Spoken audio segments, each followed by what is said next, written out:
This is your captain, John Cook speaking. We've reached our cruising altitude, and I've just turned off the fasten seatbelt sign. Our estimated time of arrival in Anchorage is 1 a.m., so we've got a long flight ahead of us. I hope you enjoy it. Our flight attendants will be serving dinner shortly. Thank you.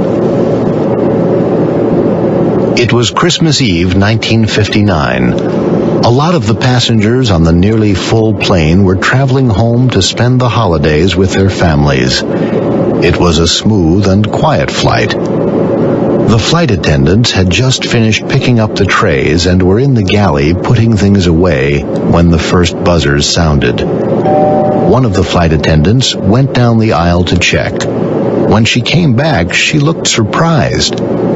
"It's amazing," she said. "Even on a smooth flight like this, 2 people have gotten sick."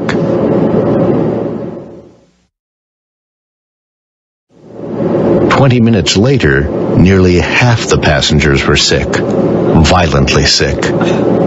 Several were moaning and groaning, some were doubled up in pain, and 2 were unconscious.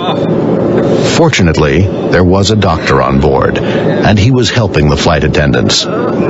He came to the galley and said, "I'd better speak to the pilot. This is a severe case of food poisoning. I think we'd better land as soon as possible." "What caused it?" asked one of the flight attendants. "Well," replied the doctor, "I had the beef for dinner, and I'm fine.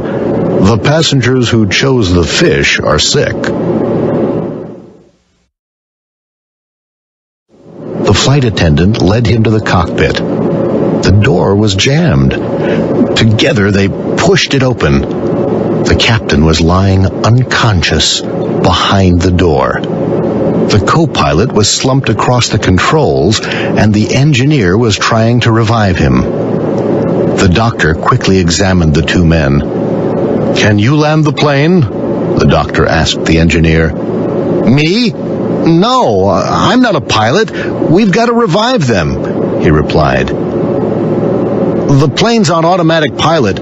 We're okay for a couple of hours."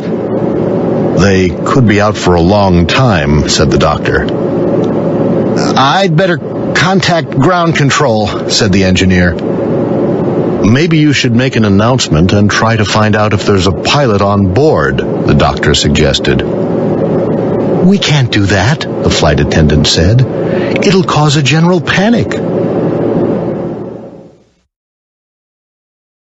Suddenly she remembered something. "One of the passengers. I overheard him saying that he'd been a pilot. I'll get him." She found the man and asked him to come to the galley. "Didn't you say you used to be a pilot?" she asked. "Yes. Why?" She led him to the cockpit. They explained the situation to him. "You mean you want me to fly the plane?" he asked. "You must be joking. I was a pilot, but I flew single-engined fighter planes, and that was 15 years ago. This thing's got 4 engines. Isn't there anybody else?" he asked. "I'm afraid not," said the flight attendant. The man sat down at the controls. His hands were shaking slightly. The engineer connected him to air traffic control. They told him to keep flying on automatic pilot toward Anchorage and wait for further instructions from an experienced pilot. An hour later, the lights of Anchorage appeared on the horizon. He could see the lights of the runway shining brightly by a lake. Air traffic control told him to keep circling until the fuel gauge registered almost empty. This gave him a chance to get used to handling the controls.